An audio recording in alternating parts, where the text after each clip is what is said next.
पर बेटे रुकदस के नाम से आमीन। खुदावन की सलामती आप सब के साथ हो। 9 जनवरी बरोज जुमेरात। जो कोई खुदा से मोहब्बत रखता है उसे लाजम है कि अपने भाई से भी मोहब्बत रखे। पहली तिलावत मुक़द्दस यूहन्ना रसूल का पहला ख़त उसका चौथा बाब 19वीं से 5वें बाब की चौथी आयत तक।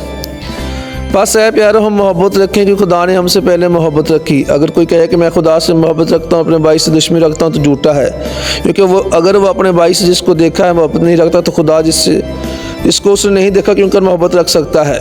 और हमने उससे ये हुक्म पाया है कि जो कि खुदा से मोहब्बत रखता है वो अपने भाई से भी मोहब्बत रखे। जो कि ये मान लाता है कि यीशु अल मसीह है खुदा से पैदा हुआ है, और जो कि वालिद से मोहब्बत रखता है वो उसके मौलूद से भी मोहब्बत रखता है।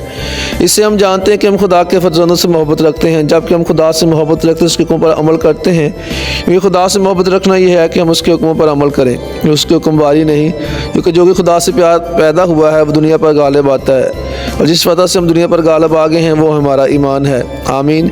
पाक कलाम के पढ़े सुने जाने पर खुदा की बरकत हो, खुदा का शुक्र हो। ज़बूर उसका जमायती जवाब, तमाम कौमें खुदावंद को सजदा करेंगी। ऐ खुदा शाह को अपना अदल और शहजादे को अपना सिद्क अता फरमा, तो सदाकत से तेरी कौम पर, इंसाफ से तेरे गरीबों पर हुक्मरान होगा। जमायती जवाब, तमाम कौमें खुदावंद को सजदा करेंगी। वो उनको जुल्म जबर से खलासी देगा और उनका खून उनके नज़दीक बेशुबा होगा। उसके लिए बराबर दुआ की जाएगी और हर वक्त मुबारक कहलाएगा। जमायती जवाब, तमाम कौमें खुदावंद को सजदा करेंगी। उसका नाम अब तक मुतबरक रहेगा, जब तक आफ्ताब है उसका नाम कायम रहेगा। उसी में ज़मीन के सब कबाइल बरकत पाएंगे, तमाम कौमें उसे मुबारक कहेंगी। जमायती जवाब, तमाम कौमें खुदावंद को सजदा करेंगी। आमीन। नारे हम्द, हालेलुया हालेलुया। एक बड़ा नबी हमें बरपा हुआ है और कोई खुदा ने अपनी उम्मत पर नज़र की है। हालेलुया। ये नविश्ता आज पूरा हो रहा है। मुक़द्दस लूका के मुताबिक लिखी गई उसका चौथा बाब 14वीं से 22वीं आयत।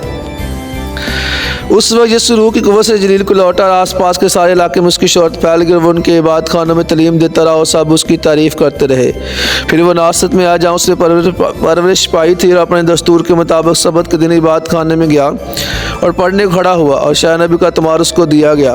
और जब उसने तुमार खोला तो वो मुकाम पाया जहाँ ये लिखा था कि रूह खुदा मुझ पर है, इसलिए उसने मज़ा किया कि मस्कीनों को खुशखबरी दूँ।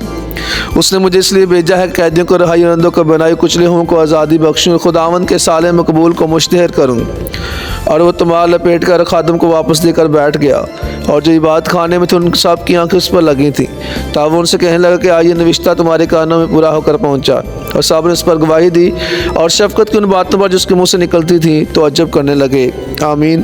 पाक कलाम के पढ़े और सुन जाने पर खुदा की बरकत हो, खुदा का शुक्र।